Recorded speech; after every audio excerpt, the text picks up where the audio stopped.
dando início a esse primeiro Blockchain Talks, né, que é uma parceria entre a Blockchain BH e a Blockchain Academy, assim, a gente até pensou nisso ontem, porque a instrução normativa foi publicada justamente ontem de manhã, né? Então o pessoal já começou a conversar, o que seria mudar, né?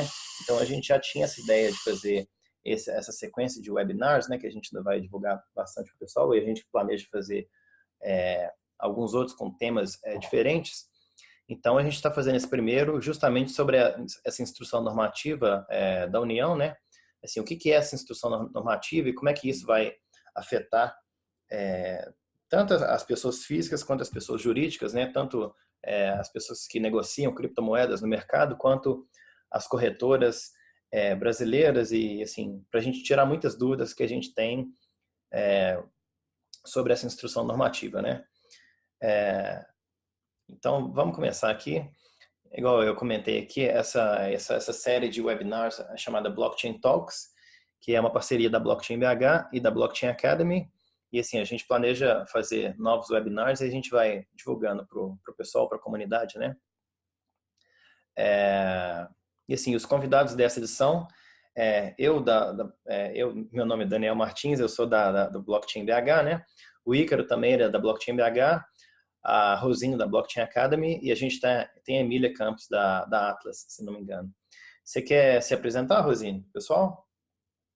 Oi, pessoal. Eu sou cofundadora da Blockchain Academy junto com o Thiago. A gente tem o Lobo, que é a Blockchain Academy também, lá em Portugal, que está conosco aqui.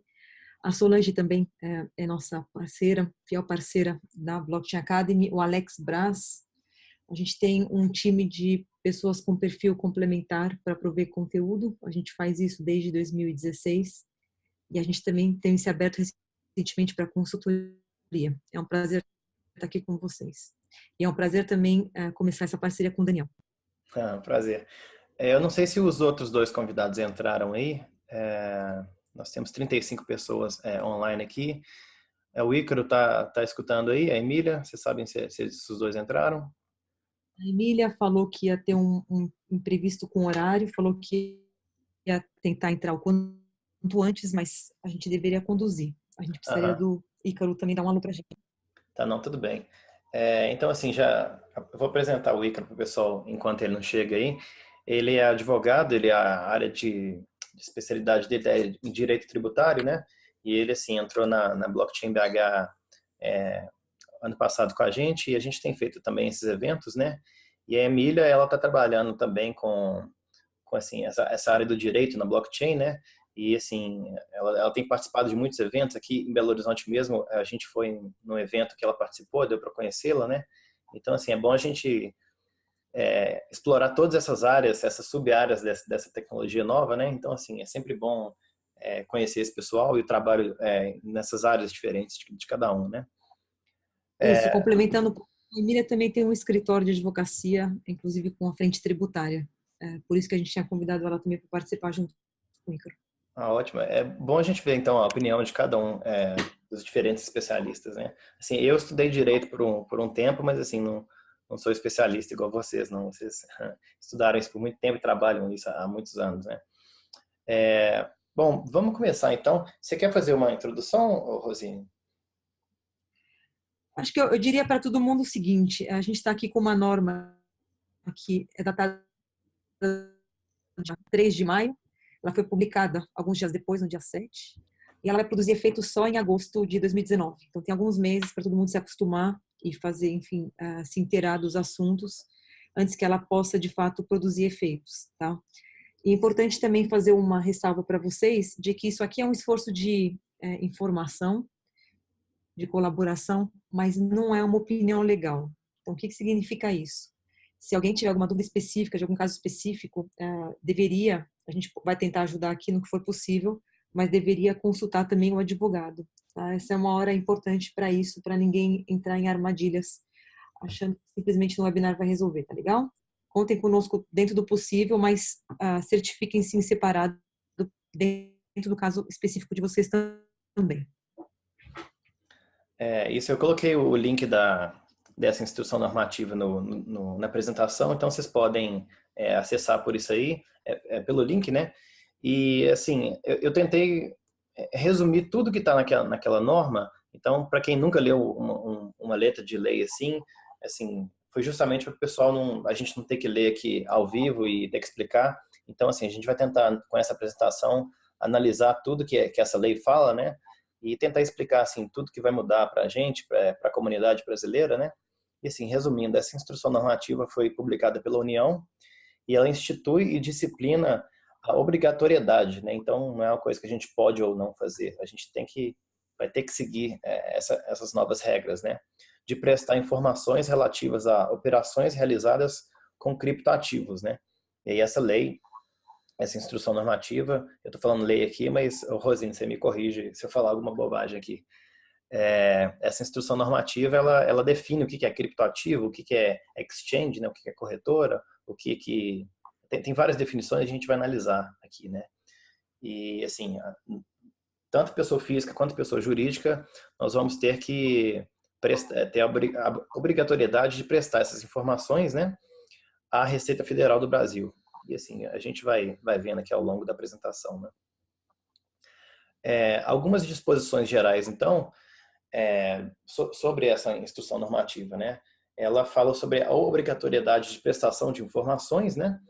E, assim, essas informações relativas a esses criptoativos que essa instrução define, elas deverão ser prestadas com a utilização do Sistema de Coleta Nacional, né? Então, assim, nós vamos ter que acessar um software da Receita Federal e essa organização chamada COPS, ela ainda vai divulgar o formato e o layout dessa apresentação, né? E o COPS também vai divulgar ainda um manual de orientação do Sistema de Coleta Nacional, ou seja, assim, eles ainda vão divulgar esse manual de como tantas pessoas, assim, usuários de criptomoedas, quanto as exchanges brasileiras, como que a gente vai ter que seguir essas regras, né? Então, esse manual ainda vai ser divulgado, né?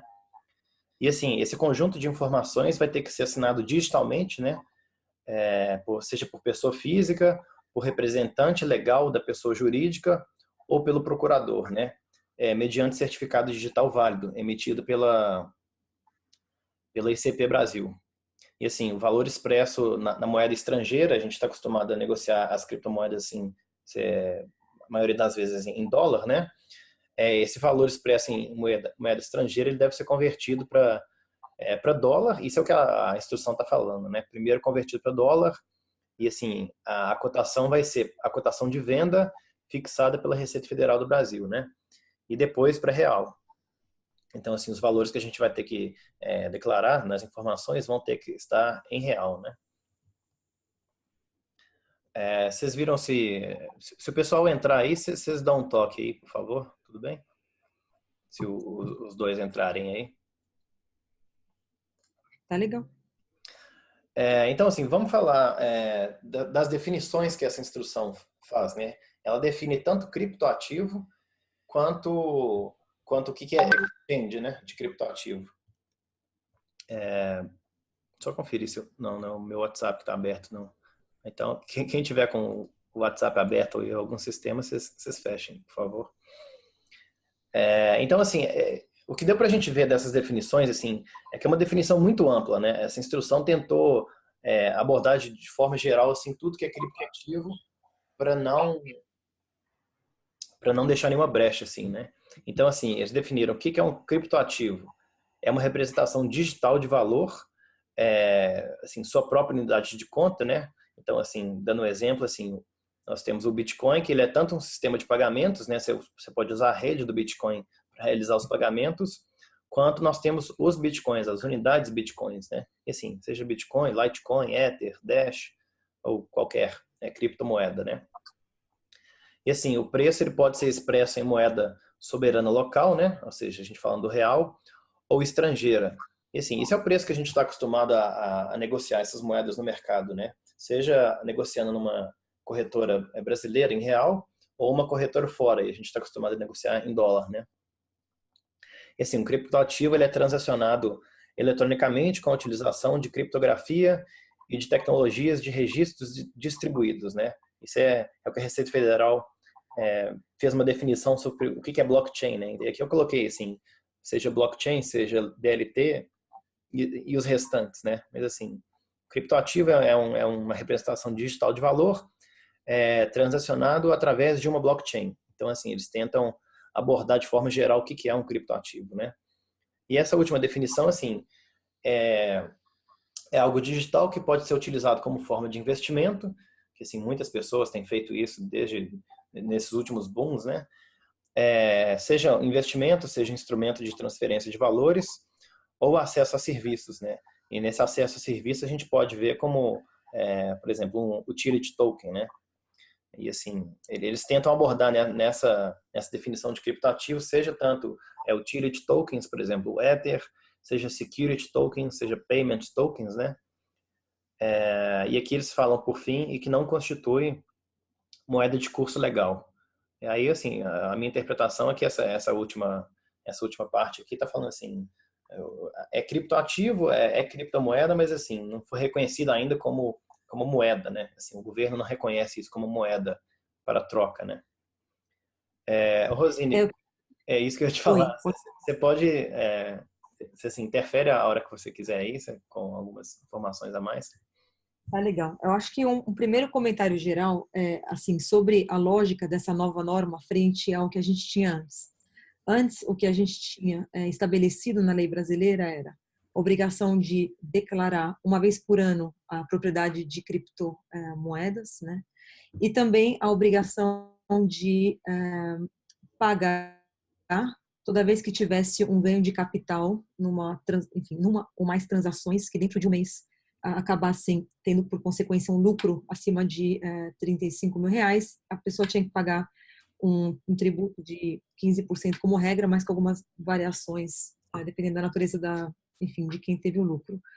O grande ponto é o seguinte, até agora a gente estava indo por um caminho de declaração pura, que é a lógica, né, que tem aqui no Brasil na maior parte das vezes. Declaro que você tem no imposto de renda. Aqui, o que está acontecendo é obrigação de declarar operação por operação que está nascendo. A gente vai entrar no detalhe do que é operação, o que é criptoativo, mas a gente percebe claramente que a Receita saiu do ponto de dizer, ok, me conta o que você está fazendo para eu quero saber exato o que você tem no geral, né, que era a visão inicial, e me conta o que você ganhou. E agora ela está dizendo, eu quero saber o que você está fazendo. Então, claramente, ela vai esmiuçar aqui, linha a linha, o que ela considera que é o que nós estamos fazendo. E claramente ela está com a intenção de fechar o cerco em cima de quem não falar o que está fazendo, né? Porque vai começar a cruzar dados. Então, quando a gente vê a definição de criptoativo, que o Daniel começou a esmiuçar, é uma definição super ampla e que demonstra para a gente que a Receita Federal está entendendo muito, muito bem o que é uma criptomoeda, o que é um token e o que dá para fazer com isso. Então, seja algo que está sendo usado para fins de investimento, seja algo que está sendo usado para transferência de valor, seja algo baseado numa infraestrutura, como a infraestrutura do chamado blockchain do Bitcoin, né, da infra que está por trás do Bitcoin, seja algo que é em DLT, que eles colocaram aqui, não necessariamente por criptografia, mas também tecnologias de registro distribuído, e que eles já entendem que não é moeda também. Isso não é grande novidade, mas é uma definição muito bem feita de criptoativo, bastante ampla e curta, para atingir todo esse espectro que a gente sabe que existe nessa complexidade no mundo dos criptos e tokens. Então, achei que está bem feito.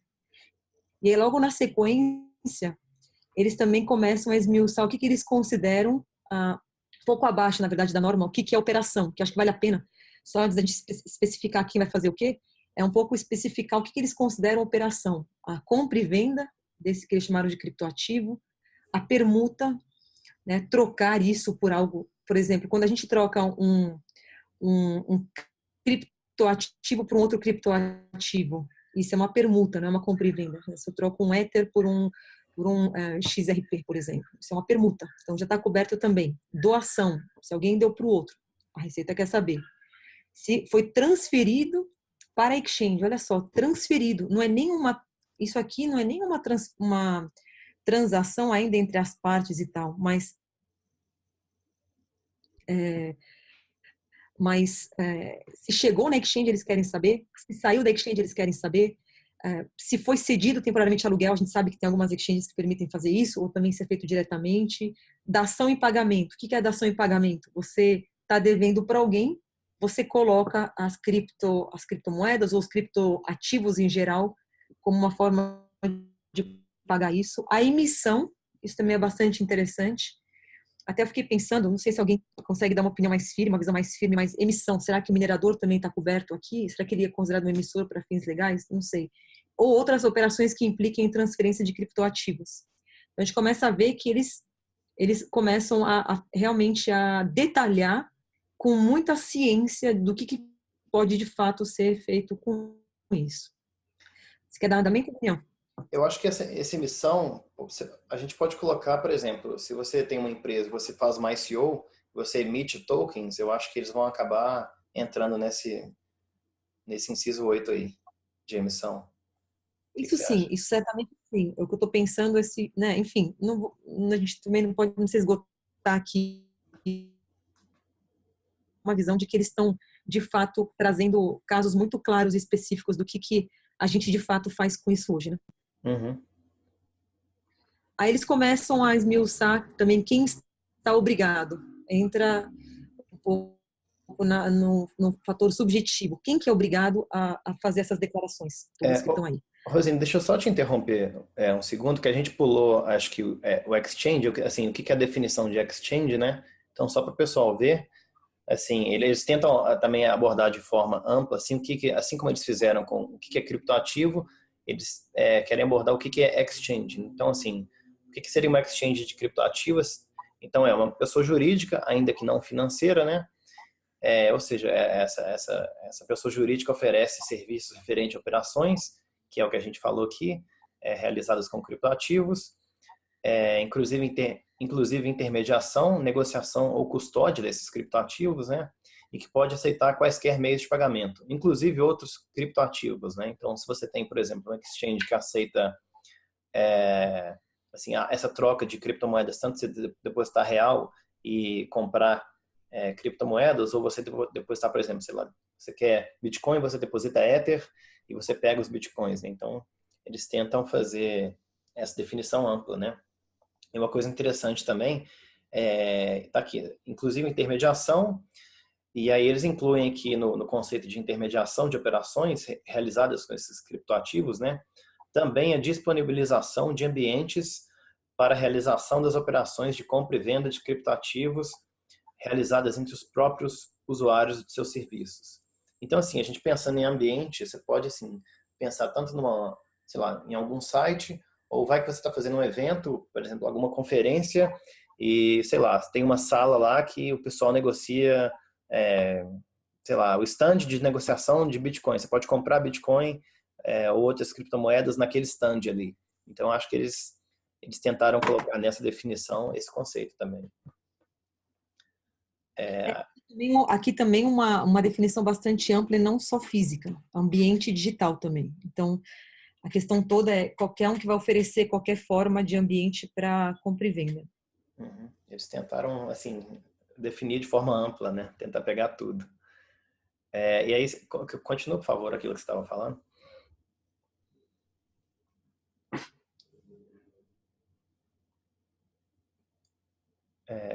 Você está ouvindo sobre a obrigatoriedade da prestação de informações? Você está falando comigo, Daniel? Acho que cortou um Sim, sim. pouquinho. Cortou um pouquinho. O que você falou? Não, que você tinha começado esse slide aí. É que a regra acaba colocando uma coisa depois da outra e vai fazendo referência cruzada. Eu estava pensando, assim, quem que está obrigado? A própria exchange, que é o que você acabou de definir agora. A gente sabe que é uma exchange, mas eles estão tentando aqui também trazer uma definição que a lei costuma pedir mesmo para dar mais clareza. E também eles colocam como o segundo obrigado a pessoa jurídica ou física residente ou domiciliada no Brasil quando as operações forem realizadas em exchange domiciliada no exterior ou as operações que não forem realizadas em exchange. Então, o que é o ponto aqui? O ponto ou a exchange declara, que é a regra geral, é a exchange declarando, ou se a gente fez uma transação que não é pela exchange, é a gente mesmo que tem que declarar, que não é pela exchange brasileira, no caso, né? Falando com uma exchange no exterior, que é muito comum, a gente sabe disso também, cabe a nós fazermos a declaração. E por que isso? Porque, obviamente, a Receita Federal não tem a capacidade, a competência jurídica, né, não é capacidade, é um termo jurídico mesmo de abrangência do poder de jurisdição da Receita Federal. Ela não tem como obrigar empresas de fora a passar informações para ela. Então, ou ela está olhando diretamente para a empresa brasileira, que é a exchange brasileira, ou para o próprio brasileiro que esteja se relacionando com uma exchange lá fora, ou que esteja fazendo trocas sem precisar de exchange. Aqui, de novo, enfim, uma visão bem clara de que eles entendem como as coisas funcionam e eles estão tentando fazer miras meio específicas, assim, com muita precisão. Agora, no caso da pessoa física ou jurídica, ou seja, quando não é declarado diretamente pela exchange, tem um limite, só quando ultrapassa 30 mil reais em um mês, em uma ou mais operações. Então, não é tudo que tem que ser declarado. De novo, aqui uma visão de que eles entendem, eles sabem que boa parte do mercado também movimenta valores bastante menores, e eles estão, de fato, mais preocupados com volumes mais relevantes. Então, aqui a gente percebe um pouco dessa limitação. Isso também lembra a discussão que teve lá no exterior com a Coinbase e com a correspondente da Receita Federal lá nos Estados Unidos. Porque a Coinbase foi, no primeiro momento, chamada para fazer comunicação de dados dos seus clientes, brigou para cá, brigou para lá, e aí começaram a redefinir um limite de valor.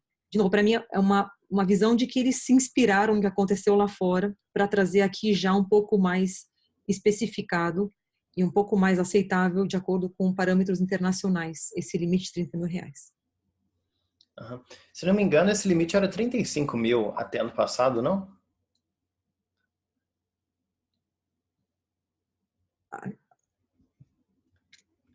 Eu lembro que o pessoal estava comentando que esse limite era até 35 mil, no que o governo tinha soltado antes, né? Eu não lembro se era 35 e agora baixou para 30. Eu lembro do pessoal comentando que era 35. Acho que a gente tem que partir do que está de fato colocado, né? Eles tiveram, enfim, consultaram a população e tudo mais, mas o que está valendo é isso que está aqui mesmo. Sim, sim. Pessoal, eu acho que a Emília entrou. Você está ouvindo, Emília? Olá. Oi, tudo bem? Seja bem-vinda aí. A gente está bem no começo. Você pode se apresentar para o pessoal? Boa noite. Meu nome é Emília Campos, eu sou advogada, sou diretora de compliance do jurídico do Atlas Quantum e sou sócia do Malgueiro Campos Advocacia. Seja muito bem-vinda, e acho que o Ícaro ainda vai entrar ainda. E assim, eu deixei na apresentação o link do LinkedIn de cada um dos 4 convidados. E assim, a gente está comentando sobre essa instrução, né?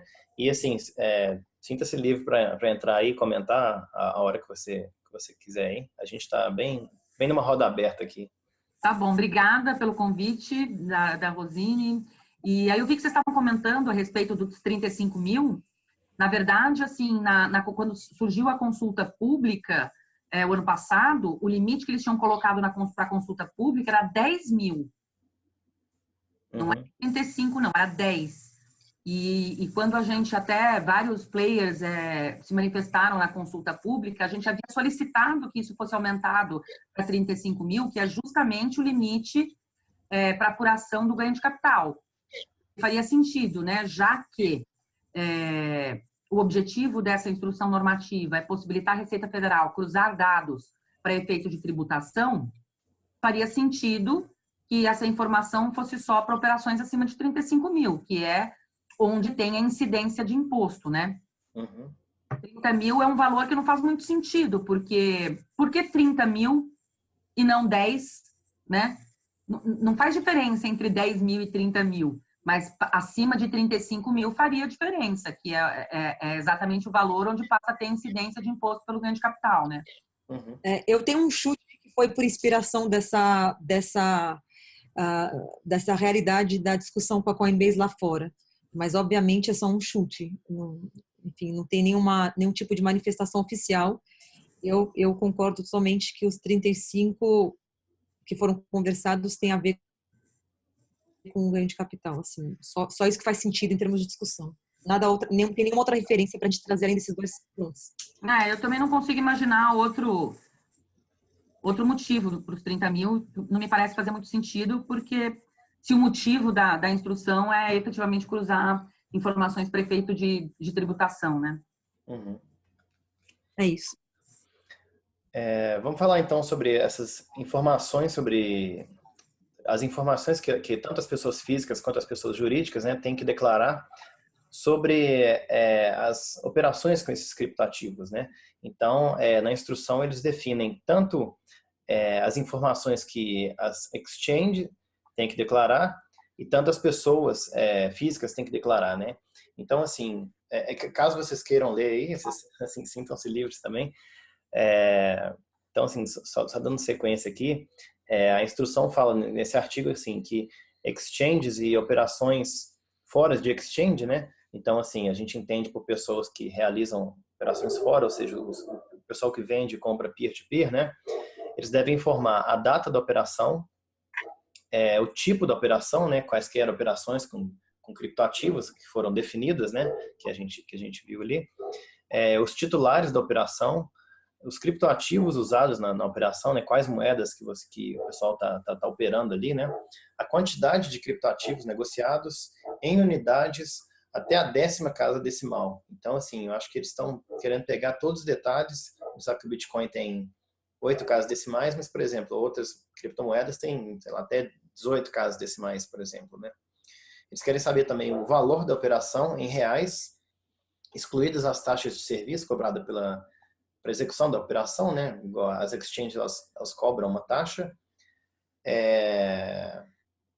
Aí aqui eu acho que essa linha eles dobraram ali, mas assim, o valor da operação é exatamente excluídas as taxas, né? E o valor das taxas de serviços cobradas para execução da operação em reais quando houver. Será que eles estariam falando, por exemplo, a taxa que um peer-to-peer cobra para realizar essa transação? A exchange aqui nesse caso, sim, certamente. E o peer-to-peer, exatamente.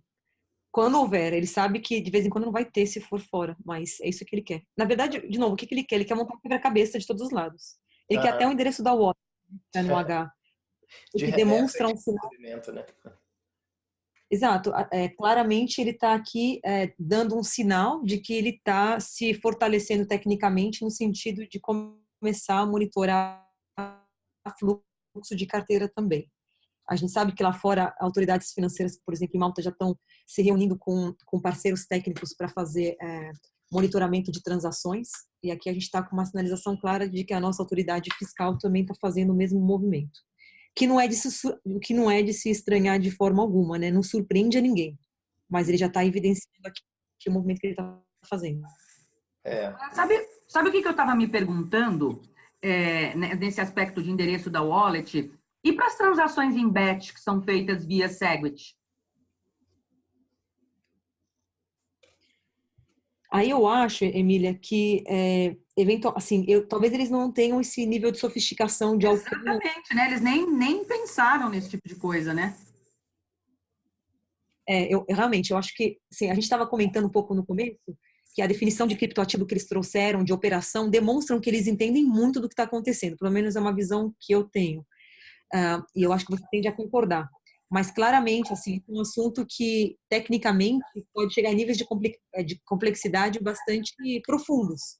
E aí eles vão tornando também a capacidade deles mais profunda com o tempo, né? Eu acho que a gente sabe que, por mais que as normas estejam aqui, não necessariamente eles alcançam tudo, mas você está me trazendo aqui um ponto técnico que não parece estar encaixado aqui nessa descrição. Eles podem alterar a norma também, né? Adicionar novas alíneas e mais dados mais informações nesses artigos, né? E assim, ampliando... Só vamos tomar cuidado aqui se tiver gente da Receita, pra gente não dar tantas ideias assim pro povo, né? O povo já está muito criativo e inspirado. Vamos parar de dar dica.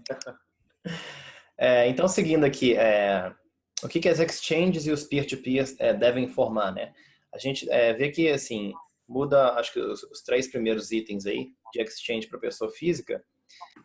Pessoa física ou jurídica que opera em exchange no exterior, nós temos que declarar também, além do que a gente já viu no último slide aqui, a identificação da exchange, né? Qual exchange que você está fazendo, também a data da operação e o tipo da operação, né? Acho que só mudou pouca coisa ali, mas assim, a exchange tem que, só comparando os dois, a exchange tem que indicar os titulares da operação, né? Então, assim, as pessoas que negociaram as criptomoedas na exchange, né? E a pessoa física tem que declarar, assim, em qual exchange do exterior que eu fiz tal operação, né? E o resto a gente... Mais uma coisa aí, Daniel, também, vamos lá, a exchange do exterior e a pessoa física e jurídica residente no Brasil que transacione fora de exchange tem que declarar isso que está no inciso 1º do artigo 7º, tá? Uhum. E aí você tem a outra linha que é sobre como é que funciona quando a pessoa física ou jurídica está transacionando fora do Brasil, com outra exchange fora do Brasil. E também a obrigação específica de exchange que vem separado também. Tá quebradinho isso aí, eles fazem várias referências cruzadas. Uhum. A gente acabou de ler, também se aplica para pessoas físicas e jurídicas que estão transacionando fora de exchange. Fora de exchange, né? Aqui, ó, inciso 2 do caput do artigo 6º. É uma norma que tem que ler com essas referências cruzadas para fazer mais sentido. Uhum. Eu tentei, assim, resumir de forma sequencial, assim, mas a gente vai ainda voltando aqui quando precisar. E assim, mais dados que a gente tem que declarar, né? Também informar identificação dos titulares das operações e incluir nome, nacionalidade, domicílio fiscal, então você tem que colocar o seu endereço, né? E assim a gente tem uma diferença jurídica tributária para domicílio fiscal e endereço. Eu acho que vocês podem explicar isso melhor do que eu. O CPF ou CNPJ, né? Ou número de identificação fiscal no exterior, quando houver, né? Também o nome empresarial, assim, de mais informações cadastrais. Ou seja, estão querendo saber tudo, né? Tudo. Eu tô vendo umas pessoas falando de Monero Zcash. Bate o olho no grupo de conversa. Acho que uma coisa importante para falar para todo mundo é o seguinte. E aí, de novo, a gente está aqui com várias capacidades, né? Várias pessoas com perfis que opinam também.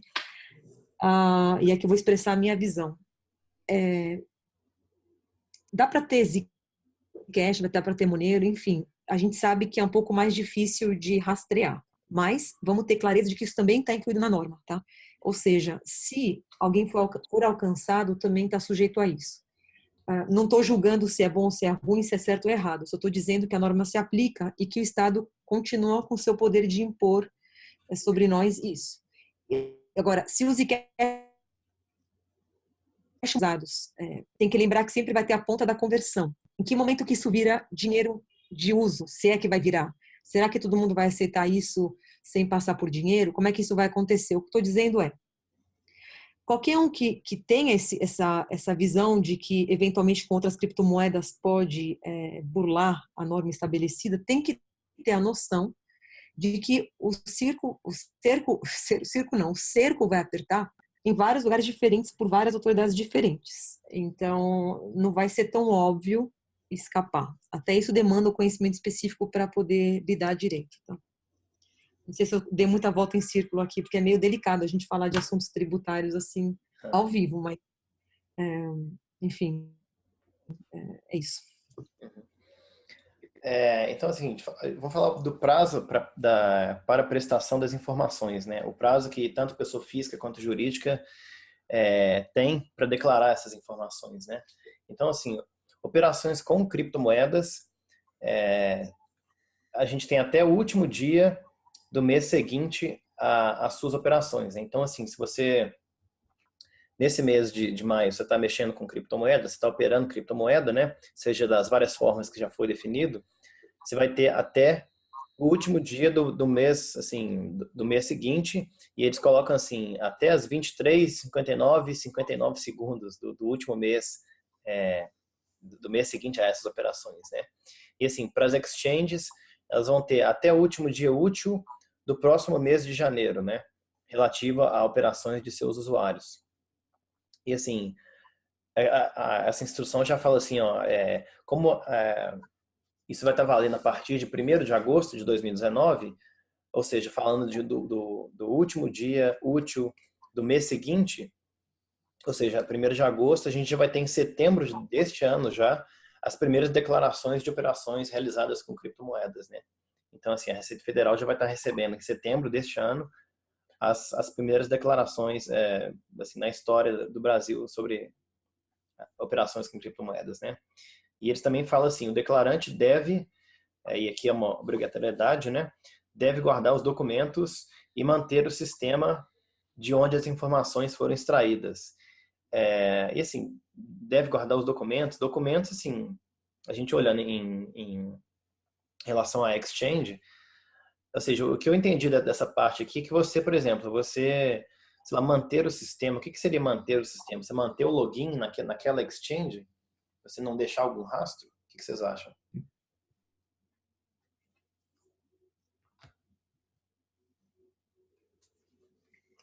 Acho que, em geral, o grande conceito é, dentro do possível, você manter as provas. Porque se você for questionado, você tem que apresentar. Eu acho que o maior ponto é esse. Com base em que você declarou aquela informação? De novo, são níveis de desconfiança maiores e maiores, né? Eu não só não acredito no que você está me dizendo que você tem durante o ano ou no ganho de capital que você disse ter no mês, como eu também posso não acreditar no que você me disse que você transacionou. E aí você tem que estar pronto para provar. Que eles tentam cobrir tudo isso, aí vai de cada um achar os níveis de cuidado. Uhum. E a pessoa teria que manter essas provas, todas as provas, todo o registro contábil que ela fez, né? Assim, enfim, eles querem saber tudo, né? Sim. Tem uma coisa, a Emília pode talvez dizer os prazos, não sei se sabe de cabeça, mas tem alguns conceitos no direito de prescrição e decadência, que são decorrido um certo prazo de uma obrigação, você não pode mais ser cobrado por ela. E, salvo engano, não sei se a Emília sabe de cabeça, obrigações tributárias, qual que é o prazo em geral? 5 anos. 5 anos. Né? Então, vamos dizer assim, que o caminho ultra mais conservador seria por 5 anos guardar, entendeu? Sim. E depois disso, não pode cobrar. Aí você começa a combinar essa regra com outras regras que já existem. E eu acho que também, nessa parte que fala de manter o sistema de onde as informações foram extraídas, eu acho que ele está falando isso para as exchanges mesmo, não para a pessoa física.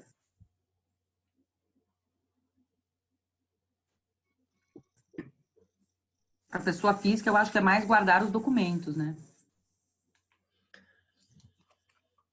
A pessoa física deveria manter, assim, todos esses registros, né, para você, igual a Rosine falou, para a gente provar, né, as operações que você está fazendo. Exatamente, guardar os documentos. E o manter o sistema, ele é mais aplicável para as exchanges. Seria uma verdade. Bom, a gente tem mais, assim, uma parte do prazo para a prestação das informações, né? E a norma fala o seguinte, exchange domiciliada para fins tributários no Brasil, ou seja, exchange que opera no Brasil, né?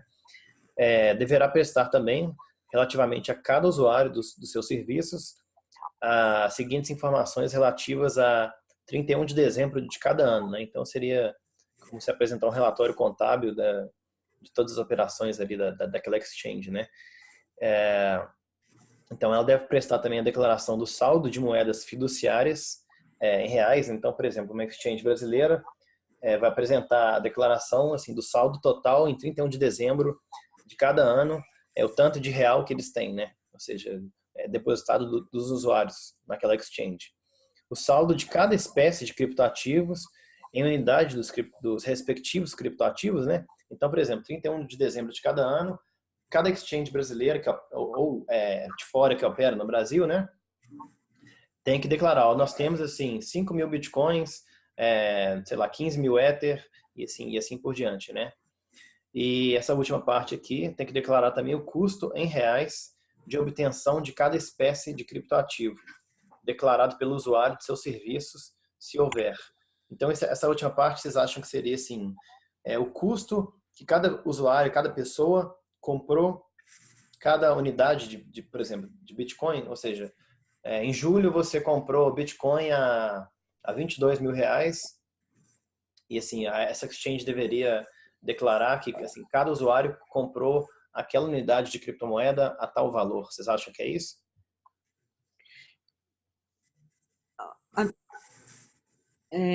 Eu vejo o seguinte, quando eu vejo o 1 e o 2, o inciso 1 e 2, eu vejo de novo aqui a Receita trabalhando com elementos tecnológicos mais sofisticados para continuar batendo os dados, né? Será que o que está sendo falado aqui e ali está batendo? Então, essas informações vão ser cruzadas. No item 3, que é o custo, eu achei um pouco estranho usar a palavra declaração do usuário, porque eu não sei, posso não ter alcançado alguma coisa, mas eu diria que o usuário, o sistema, ele vai, mais do que declarar, ele vai oferecer por um preço, ou ele vai comprar por um preço. E é o que me ocorre agora de imediato sobre o que poderia ser esse valor, por quanto foi a compra e a venda. Não sei se declaração pura seria alguma outra coisa, não sei se para a Emília soa alguma coisa diferente disso. Não, eu concordo com você. Eu acho que ele usou a palavra errada aqui, né? Porque, primeiro que assim, se ele está falando em venda ou em compra, não seria o custo, né? Acho que é... Essa palavra, o custo em reais de obtenção de cada espécie de criptoativo declarado pelo usuário é uma frase muito estranha, né? Porque ele está querendo saber o valor de custo, então não é o valor de compra ou de venda da oferta que foi feita na exchange. É uma frase muito dúbia, né? Porque não dá para saber exatamente o que a autoridade está querendo saber. Ainda mais quando ela coloca essa informação junto com o saldo anual, porque essa é a informação que ela quer no final de cada ano. Né? Porque não é uma informação... Porque se ela quisesse a informação menor, é aquela informação que ela pede mês a mês. Essa é a informação anual. Então, não faz muito sentido, na informação anual, ela querer o custo, que é uma informação menor, né? Que faria sentido ela pedir naquela informação mensal. Concordo. Então, esse item 3 aqui, ele tá meio deslocado, né? Pessoal, o Ícaro entrou aí. Você quer se apresentar para o pessoal, Ícaro?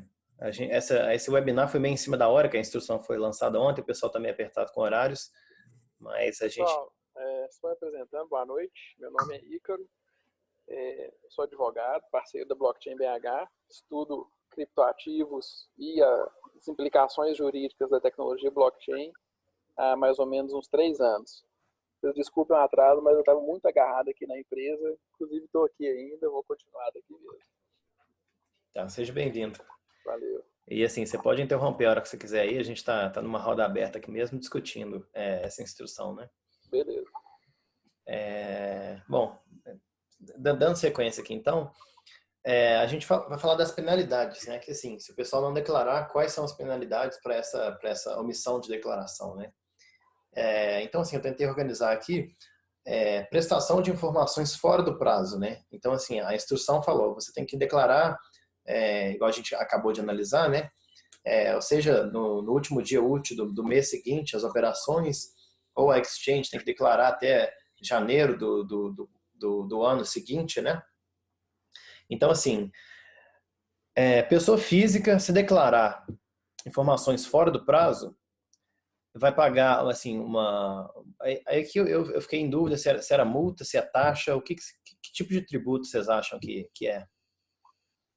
É multa, né? É multa, especificamente. Aham. Não, então, assim, vai pagar a multa de R$ 100 por mês, ou fração de mês, né? Então, por exemplo, se você, seja um mês inteiro, você esqueceu do dia 1º até o dia 30 ou 31, ou seja, assim, você esqueceu, sei lá, do dia 20 até o final do mês, você vai ter que pagar para aquela fração de mês também. Então, assim, pessoa física declarou fora do prazo R$ 100 por mês ou fração de mês, né? R$ 500 por mês ou fração de mês Se o declarante que declarar fora do prazo for pessoa jurídica em início de atividade, seja imune ou isenta, né, optante pelo Simples Nacional, ou que na última declaração apresentada tenha apurado o imposto de renda de pessoa jurídica com base no lucro presumido, né? Então, assim, optante pelo Simples, o governo sempre dá uma colher de chá, então, assim, R$500 por mês ou fração de mês, né? E esse último caso é R$1.500 por mês ou fração de mês, se o declarante for pessoa jurídica não incluída nessa categoria acima, né? E assim, tem a redução da multa, que eles falam no finalzinho do artigo, assim, essa multa será reduzida em 50%, ou seja, a multa reduz pela metade, em caso de cumprimento de obrigação acessória, antes de qualquer procedimento de ofício. E assim, procedimento de ofício seria a própria autoridade fiscal, assim, verificou que o pessoal declarou fora do prazo e assim, já deu início aos procedimentos oficiais ali, né? Vocês podem explicar a obrigação acessória para o pessoal? Bom, esse tema da obrigação acessória, eu acho que existe uma luz no fim do túnel para pessoas que estão obrigadas a prestar as informações com base nessa instrução normativa. Mas aí é um aspecto jurídico geral mesmo. O que acontece? Dentro do direito tributário, a gente tem divisão entre obrigação principal e obrigação acessória. A obrigação principal é aquela que faz você pagar o tributo. Praticar um fato gerador. Praticar um ato que a lei determina que deve ser tributado. Então, você precisa pagar o imposto. Você pagar ele é a obrigação principal, é o desembolso financeiro. A obrigação acessória são obrigações que você precisa cumprir para que seja possível o pagamento do imposto. Então, um exemplo mais simples, o imposto de renda. Você paga imposto de renda quando você tem acréscimo de patrimônio. Como que o governo vai saber se você teve acréscimo de patrimônio? Quando você faz a declaração do imposto de renda. Então, a declaração do imposto de renda é uma obrigação acessória.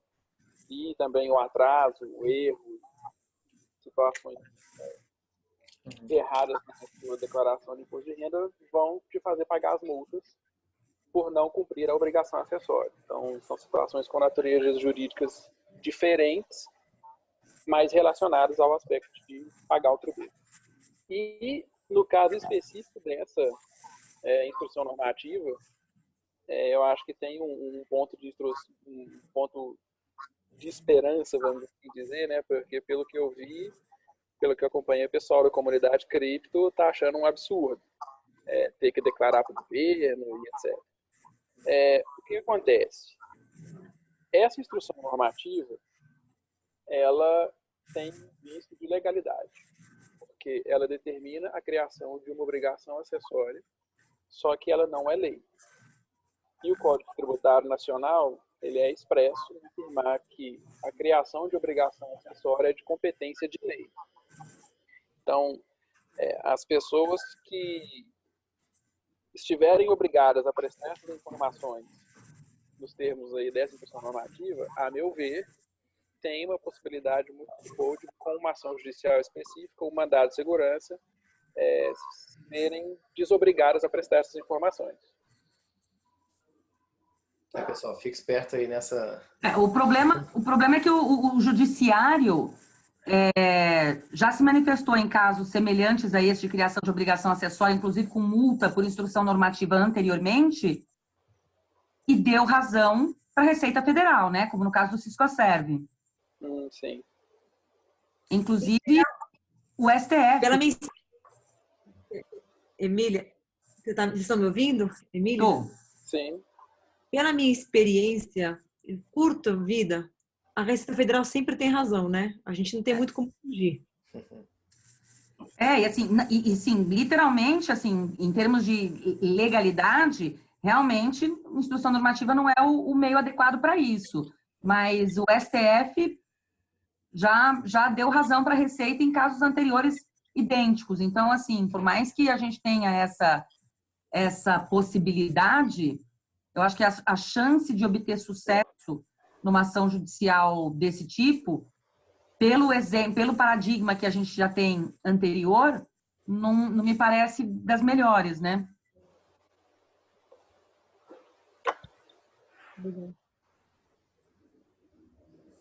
Vocês querem adicionar mais alguma coisa sobre essas penalidades e esses valores? A única coisa que eu queria dizer sobre as penalidades é que, apesar de ser um absurdo as penalidades estarem dentro de uma instrução normativa, elas não são altas, né? Elas não são multas altas. Uhum. Elas são relativamente baixas. Realmente. É quase uma medida educativa, né? Eu vou pesar no seu bolso para educar. Isso aqui, vou educando, entre aspas, você para me fazer, né? O que mais importa, eu vou te apertando mais ali ou aqui. Sim, exatamente. Principalmente comparado com outras multas por falhas em obrigações acessórias, realmente essa aí tem um valor financeiramente muito baixo. Sim, exatamente. Eu acho que como eles estão começando a colocar a mão nisso, né? Eu acho que, sei lá, talvez isso mude no futuro, essa penalidade suba um pouco, mas assim, é o que a gente tem hoje, né? O que saiu ontem. Então, a gente tem que trabalhar com isso aí. Seguindo então, a prestação de informações inexatas, incompletas ou incorretas, ou com omissão de informação, né? Então, assim, se você omitiu o que você deveria declarar, a gente tem a penalidade assim, de 3% do valor da operação igual ou superior a R$100, né? Se o declarante for pessoa jurídica. E assim, essa multa de 3% é reduzida em 70% se o declarante for optante do Simples Nacional, né? Então, assim, mais uma vez o governo favorecendo a pessoa jurídica optante do Simples Nacional, né? E assim, a multa de 1%, 1,5% do valor da operação se o declarante for pessoa física. E assim, lembrando... Vai sair mais caro cobrar isso aí, hein? E assim, lembrando que essas multas de 3% e 1,5%, elas são aplicadas, sim, se a prestação de informação for inexata, né? Assim, você não prestar a informação certinha, igual a Receita Federal quer, né? Seja inexata, seja incompleta, faltando algum dado, seja incorreta, ou você deixando de prestar aquela informação, né? E uma coisa muito importante também que tem nesse artigo que essa parte de baixo aí, quando houver indícios de crimes de lavagem de dinheiro, né, ou ocultação de bens, direitos e valores, previsto na Lei 9.613, de 3 de março de 98, poderá ser também formalizada a comunicação ao MPF, né, o Ministério Público Federal. Então, assim, tem aquela discussão toda que criptomoedas podem ser usadas por lavagem de dinheiro e tal, que se dê desde o início, né? A Receita Federal já está de olho nisso e falando assim, ó, caso houver indícios de crimes de lavagem de dinheiro, ocultação de bens, né? Além da pena, pode ser também formalizada a comunicação ao MPF. Aí você não vai ter só a Receita Federal de olho em você, mas também o Ministério Público Federal, né? Isso aí acontece mesmo. Principalmente em fiscalizações relacionadas ao direito previdenciário, em empresas, quando o fiscal da Receita Federal pede os documentos e a empresa não apresenta, ou ele identifica que os documentos não estão de acordo com a realidade, né, do que aconteceu. Realmente, os fiscais costumam, aqui em Belo Horizonte pelo menos, enviar ofício, sim, para o Ministério Público Federal, para o Ministério Público apurar o crime, nesses casos, crime de falsidade ideológica ou falsificação de documento público, que seria o caso. Então, o pessoal que esteja utilizando, de fato, as criptomoedas para uma operação não lícita, é bom realmente ficar esperto com isso aí, porque isso acontece mesmo. Vocês querem adicionar mais alguma coisa? Não, acho que é isso. A visão sempre de que a Receita Federal não é polícia, então ela só está dizendo que ela pode avisar para a polícia, basicamente. Aham. É um resumo bom. Isso. E a gente tem mais um tipo de penalidade, né? O MPF é polícia, mas só para me colocar, ser mais técnica ainda, não é que ele é polícia, mas ela faz a comunicação para que sejam acionados os órgãos competentes. Esse é o ponto, esse é o canal de comunicação. Não, é perfeito. E a gente tem essa última penalidade, né, que assim, pelo não cumprimento da intimação da Receita Federal, você cumprir essa obrigação acessória ou para prestar esclarecimentos nos prazos definidos, né? Então, assim, você tem que seguir todas essas regras que a gente está vendo da instrução. Se você não cumprir a intimação da Receita Federal para você cumprir a obrigação acessória ou você prestar esclarecimentos sobre o que você não fez, né? Ou deveria ter feito nos prazos definidos, mais R$ 500 por mês calendário, né? Então, assim, a gente tem penalidades que podem ser assim, adicionais, né? Uma em cima da outra.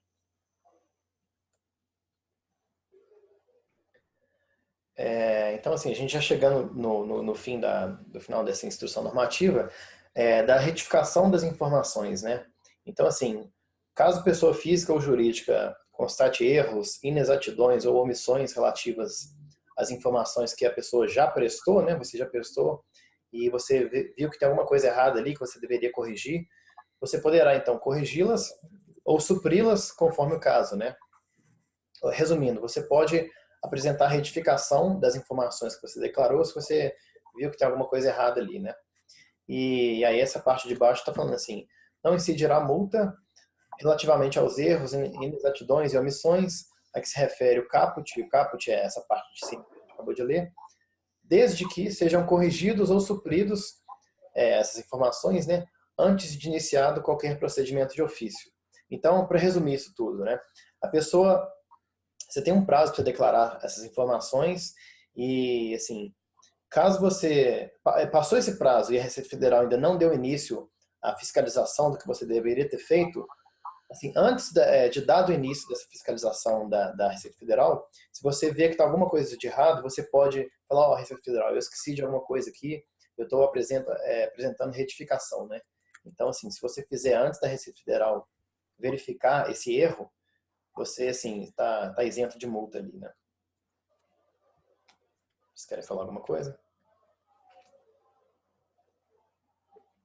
Não, essa previsão tem até um nome também na legislação, algo similar, denúncia espontânea, é uma oportunidade que o fisco dá para que o contribuinte de boa fé informe que fez alguma coisa errada e corrija antes de que ele inicie alguma fiscalização. Porque depois também que o fisco inicia a fiscalização, sei lá, e querer corrigir o erro que o fiscal pegou, aí realmente também já não tem muito cabimento, né? Depois que a fiscalização iniciou, você vai ser multado, não adianta.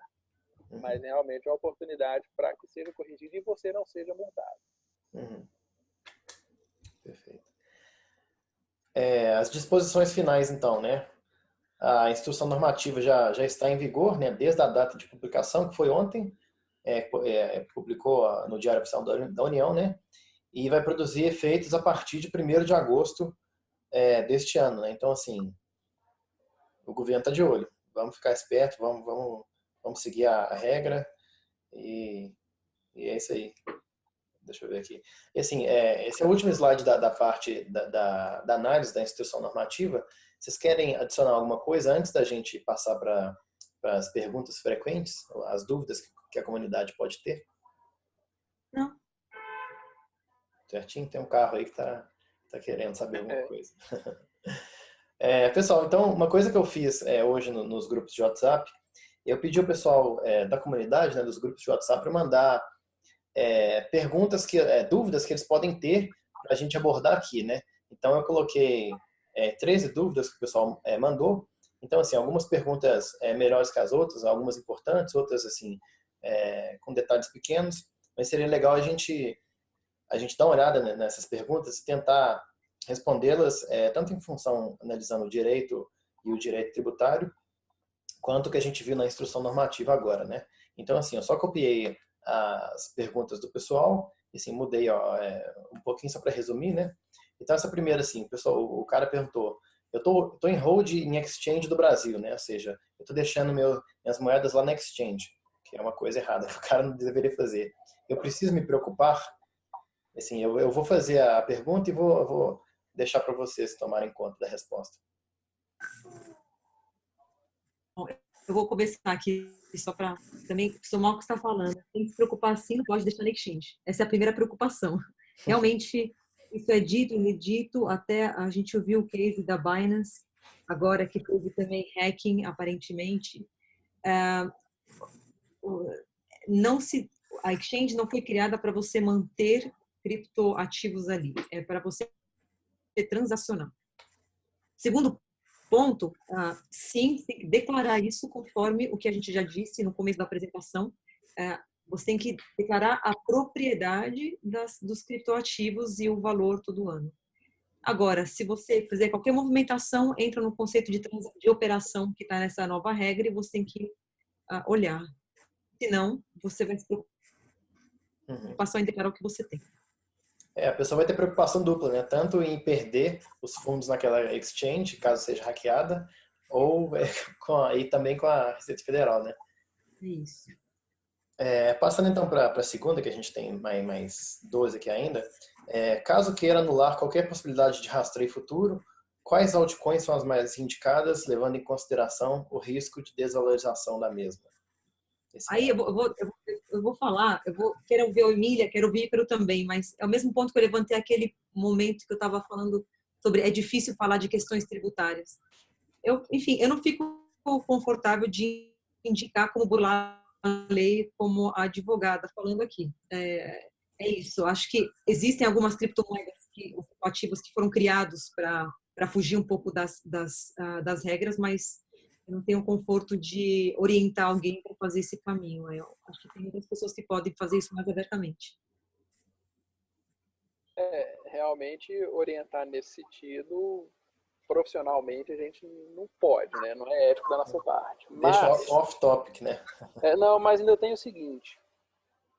As pessoas na comunidade têm essa mentalidade de que o fato de a criptomoeda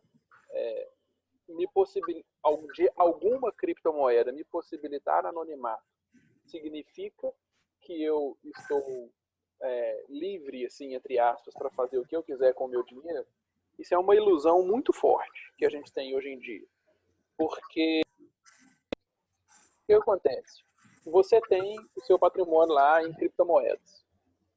E aí, em uma altcoin que autorize algum tipo de anonimato absoluto. E aí, você tem essa altcoin lá e, de repente, essa altcoin valoriza muito. Vamos colocar uma valorização bem alta. Uma valorização a ponto de você começar a querer usar aquilo ali. E aí, você vai querer adquirir bens com aquilo ali. Hoje, e eu imagino que ainda num médio prazo de tempo, as possibilidades de troca de bens de alto valor por criptomoedas ainda são restritas.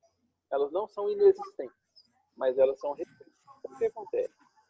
Se a sua altcoin valorizar muito e você, por exemplo, resolver comprar um imóvel com a sua altcoin, a pessoa que te vendeu o imóvel vai declarar que foi feita a venda, a Receita Federal vai ficar sabendo que foi feita a venda. E aí, quando chegar na sua declaração de imposto de renda, que você não declarou os seus criptoativos, vamos supor que você esteja na faixa de isenção, vamos supor. Você é assalariado e tem uma remuneração que te deixa dentro da faixa de isenção. Você vai cair na malha fina. Porque como que com a sua renda declarada de faixa de isenção, você conseguiu comprar um imóvel?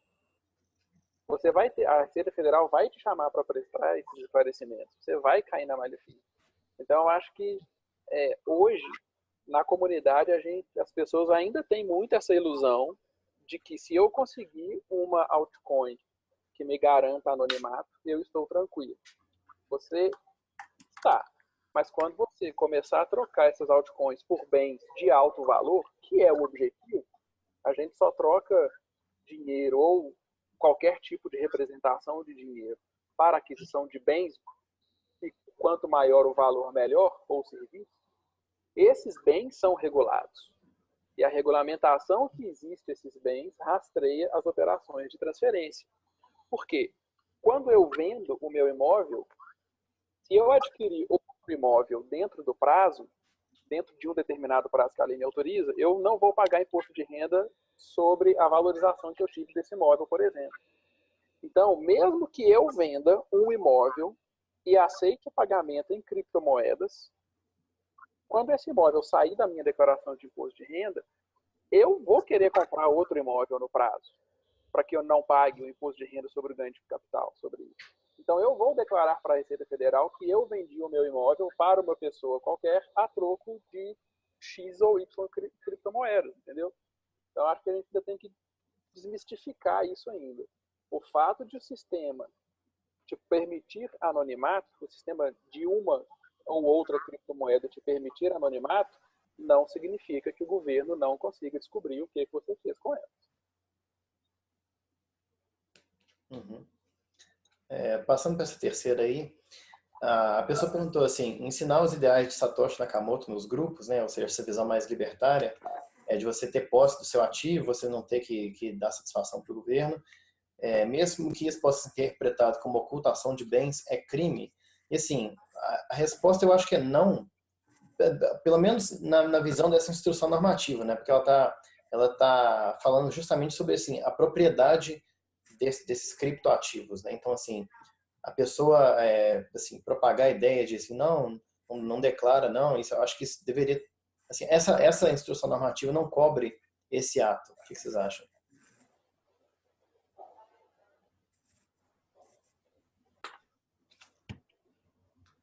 Bom, na minha visão é o seguinte, a gente vive num mundo com liberdade de expressão. Falar da Satoshi, defender que não deveria ter, eventualmente, assim, tudo o que vem sendo falado, não deve ter banco, não deve ter Estado, o que seja, assim, não existe uma única ideologia, mas existem várias visões um pouco mais anarquistas, um pouco mais questionadoras do status quo. Eu acho que isso é liberdade de expressão como um todo.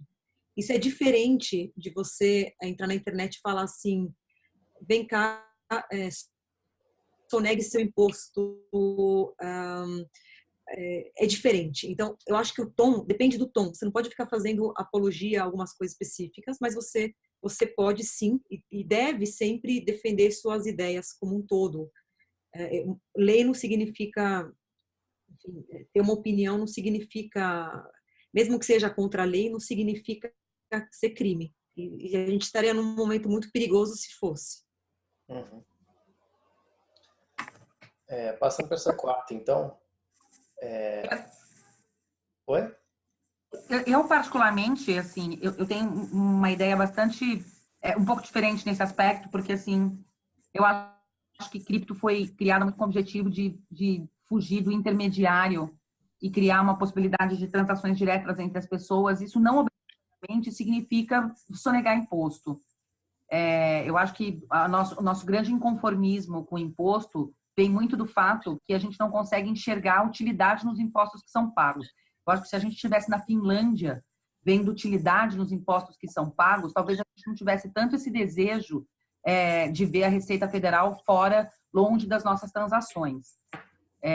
Então, assim, eu não entendo, eu não tenho tanto eu não enxergo tanto por esse lado de que a questão é sonegar imposto. Para mim, se cripto tivesse o objetivo único exclusivamente de eliminar os bancos como intermediários e único prestador de serviços financeiros e de forma de transação de valores, eu já estaria muito feliz e satisfeita. E se a gente tivesse impostos sendo utilizados de forma benéfica para os cidadãos, eu não tenho nenhum problema com o pagamento de imposto.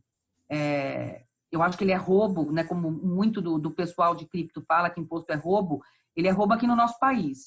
Em países que tem um outro tipo de tratamento com os valores que são pagos de impostos, eles revertem benefícios para os indivíduos, onde faz sentido o pagamento de imposto. Então, e para mim, como advogada, falar, não, o negócio é sonegar imposto, é extremamente complicado. Não é essa a minha postura. E eu acho que, assim, se tem uma coisa que eu acho bem... A gente está bem alinhada. Eu acho que talvez cortou para você o que eu estava dizendo, isso só como um exemplo de discurso que eu acho que é um pouco perigoso na internet. Isso que eu estava dizendo. Sim, não, eu concordo exatamente com o seu posicionamento. A minha discordância é com esse entendimento do pessoal do mundo cripto mesmo, mais reacionário, no sentido de estar sempre justificando que imposto é roubo. Eu acho que ele é roubo aqui, mas não em todos os lugares. Tem lugares que eles revertem em benefício de todo mundo. Então, eu acho que nem sempre imposto é roubo, né? Uhum. O que eu acho é que a Receita Federal está cada vez mais bem aparelhada. Se tem uma coisa que funciona bem, infelizmente, nesse país, é a Receita Federal. Então, eu acho que Isso aí. essa linha de sonegar imposto, essa linha de tentar fugir das obrigações tributárias, é uma linha muito perigosa, porque a Receita Federal cada vez trabalha melhor, o cruzamento de informações cada vez é mais eficiente, e eu acho que isso vai reverter em prejuízo para as pessoas cada vez mais. Então, eu acho que é um caminho muito perigoso. Uhum. Essa é uma discussão que é natural, ainda mais a gente falando de imposto e criptomoedas, não tem como a gente não chegar nesse ponto, nessa discussão, e vão ter várias opiniões, né? Assim, essa discussão acaba chegando e o pessoal, assim, quando eu mandei nos grupos, o pessoal acabou comentando isso mesmo, né? Algum lá até comentou de brincadeira, eu falei, pessoal, mandem as perguntas, né? Aí a primeira que apareceu lá, o cara perguntou, como que a gente anula essa instrução? Lá, isso aí não tem como, pelo menos não para agora, né? Mas assim, essa é uma discussão natural que cai quando a gente fala de criptomoedas e Receita Federal e declaração de imposto, né? Mas assim, isso eu acho que cabe para outras ocasiões, né? E sem contar que o Vitor ainda fez um comentário interessante ali, ó.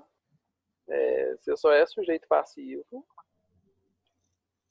se você fizer operações acima de R$35 mil por mês, né? Então, pelo que eu vejo, muita gente ainda está na faixa de isenção dessa obrigação acessória especificamente, pelo menos.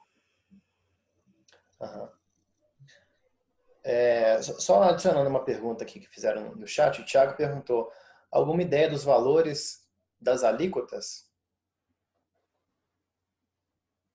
Que alíquotas? Então, veja bem, exatamente, Tá pensando que em alíquota. imposto, né? Essa instrução normativa, ela não criou um imposto. Ela criou a obrigação de informar que você possui criptoativos. Supostamente, o que a Receita Federal pode fazer é cobrar imposto de renda a respeito da variação patrimonial que você atingiu por ter criptomoedas. Aí a alíquota do imposto de renda vai variar de quem é você. Se você é pessoa física, se você é pessoa jurídica que recolhe pelo lucro real, se você é imputante pelo simples ou pelo lucro presumido. Então, o imposto de renda não está relacionado ao fato da criptomoeda em si. Ele está relacionado ao seu patrimônio. Uhum. Perfeito. Passando para essa quarta pergunta, então, assim, recebimento de proventos por mineração seria Proof of Stake, né, ou por Masternodes, também precisa ser minuciosamente declarado, tributado. Então, assim, o cara recebendo, assim, minerando criptomoedas, né, ou seja por Masternodes também, ou apenas operações que envolvem trocas por reais. Assim, trocas por reais a gente já viu aqui na instrução que você tem que declarar, né, que prestar as informações. E assim, eu acho que naquela definição lá de operações com criptomoedas, eles tentaram pegar de forma geral, assim, né? O que vocês acham? Cara, essa pergunta é boa. Eu teria que pensar mais um tempo. Eu tenho um ponto de vista. Eu tenho o seguinte entendimento. Mineração, na minha concepção, da forma como tá estipulado hoje, ela não é tributada especificamente, porque ela não tem uma hipótese tributária específica. Algumas pessoas defendem que ela poderia ser tributada como uma... Eu, pessoa física, perdi minha chave privada, você vai amargar, mas você não vai ter desconto nenhum por causa disso, não. É isso. Qual o impacto tributário de eu declarar, por exemplo, que tenho um BTC e no mês que vem eu digo que perdi o acesso? Também acho que nenhum. Se você, enquanto pessoa necessário... física, né? Pessoal, vocês estão me ouvindo aí? Sim. Desculpa, hoje choveu aqui, a internet acabou de cair. Como é que vocês estão? Alguém está compartilhando a tela aí? Eu estou seguindo as perguntas. Não estou compartilhando a tela, mas posso fazer isso. Você está com a apresentação? Estou com ela aberta aqui. Deixa eu voltar aqui, então. Eu vou compartilhar a tela. Vocês estão vendo minha tela aí? Sim. Ótimo. Vocês estão na pergunta 5, né? Estamos na pergunta 9. 9? Ah, sim. Então, beleza. Bom, então vamos dar sequência aí. Desculpa aí.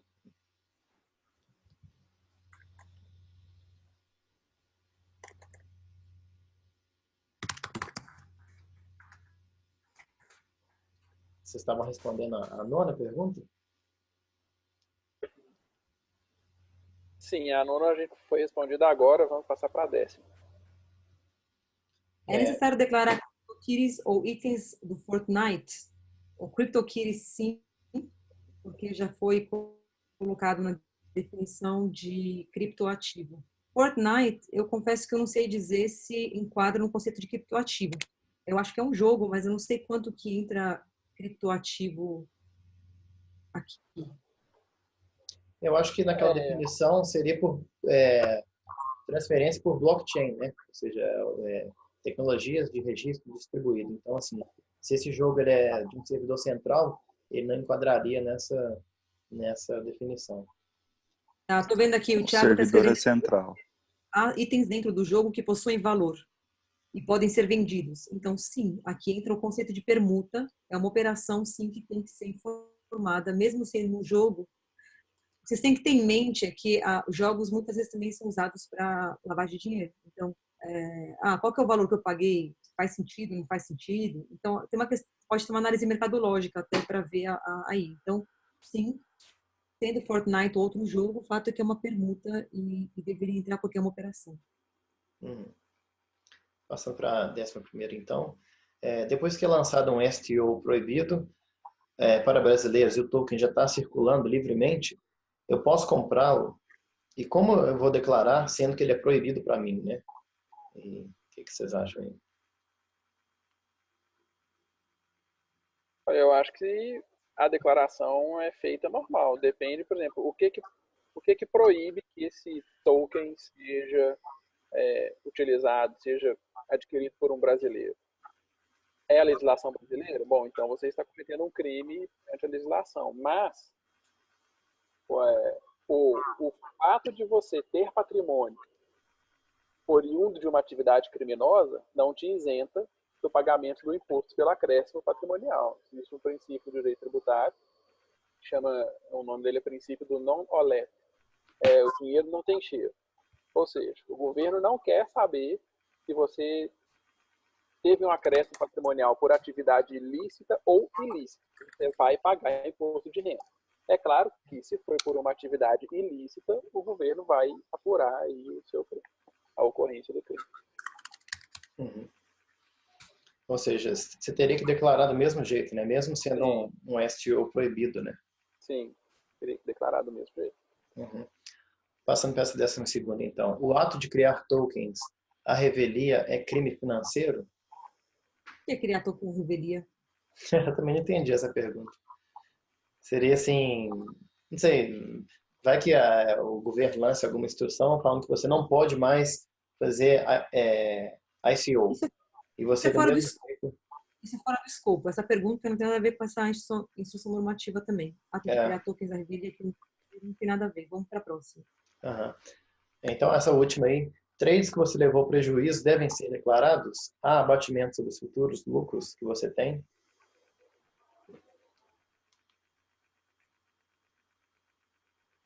Até onde eu sei, sim. A declaração, ela independe do resultado da operação que aconteceu. Tem que declarar porque ela aconteceu. Se você teve um prejuízo, pode ser que alguém tenha tido um lucro. Então, eles acabam fazendo todo um rastreamento do que está acontecendo.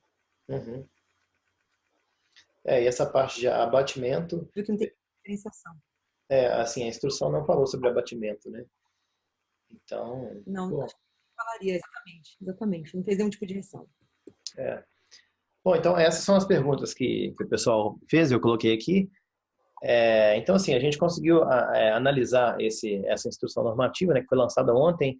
Então, eu espero que assim, esse vídeo e esse webinar tenha tirado muitas dúvidas do pessoal e, pelo menos, assim, a gente conseguiu analisar o pessoal que nunca pega lei para ler, né? Porque, assim, é todo mundo que não mexe com direito, né? Então, acho que deu para a gente analisar bastante aqui dessa instrução, ver os detalhes dessa instrução normativa, né? E, assim, agradecer todo mundo que participou, né? Esse é o primeiro da série de webinars que a gente está fazendo, nessa parceria da Blockchain BH com a Blockchain Academy.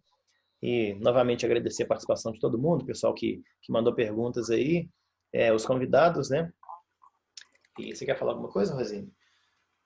Não, é isso. Eu queria agradecer bastante, falar que foi, enfim, foi um trabalho denso. Acho que para todo mundo ter clareza, assim, o que a gente está, assim, eu sei que às vezes tem uns posicionamentos um pouco mais firmes, do tipo deveria, poderia. O nosso esforço aqui é mais do que julgar, é realmente falar o que entendeu? Cada um de nós tem opiniões pessoais que a gente pode falar em momentos oportunos. Mas o esforço de esclarecimento mesmo. A gente quer que a gente possa debater o conteúdo de uma norma a partir do que ela é, a partir da imposição que se faz, a despeito do que a gente queira ou não queira. Uhum. Então, obrigada pela atenção e eu espero que tenha sido produtivo para todo mundo, como foi para a gente também. Vocês querem adicionar alguma coisa, Ícaro e Emília? O Daniel, a doutora Emília A precisou Emília teve que sair. sair. Sim.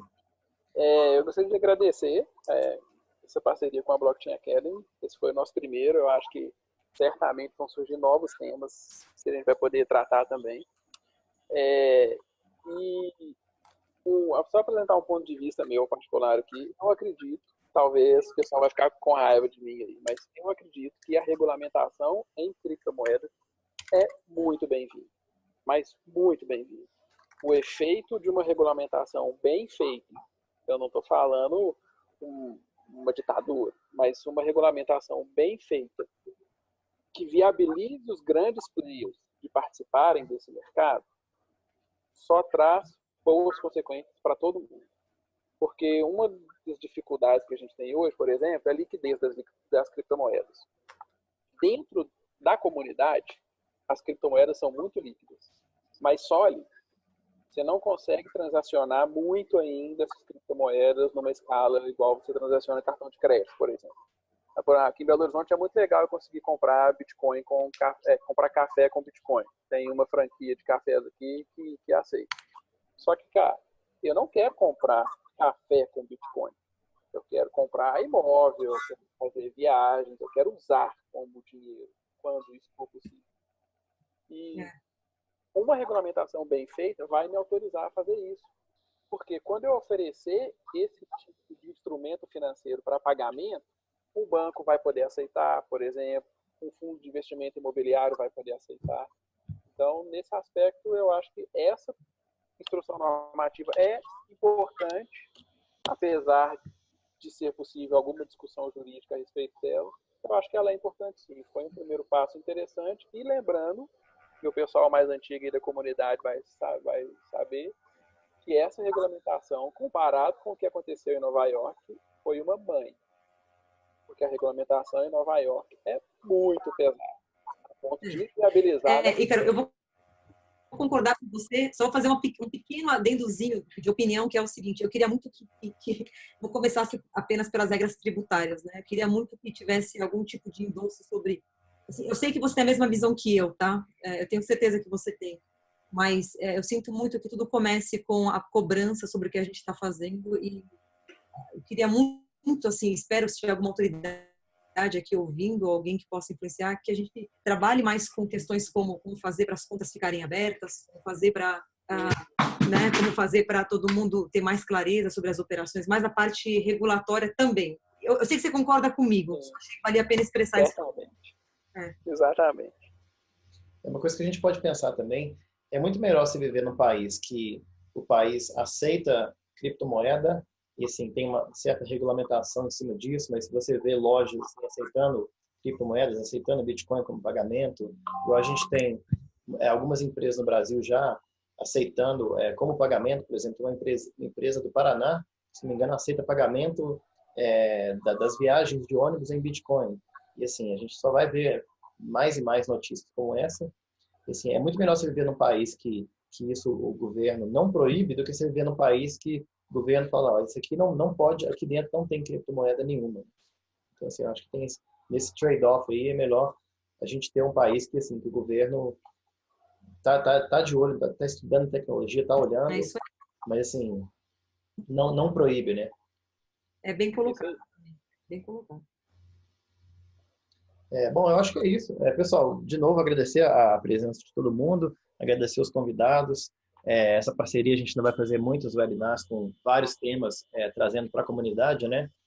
E, bom, é isso. Desejo uma boa noite a todo mundo. E a gente se vê no próximo.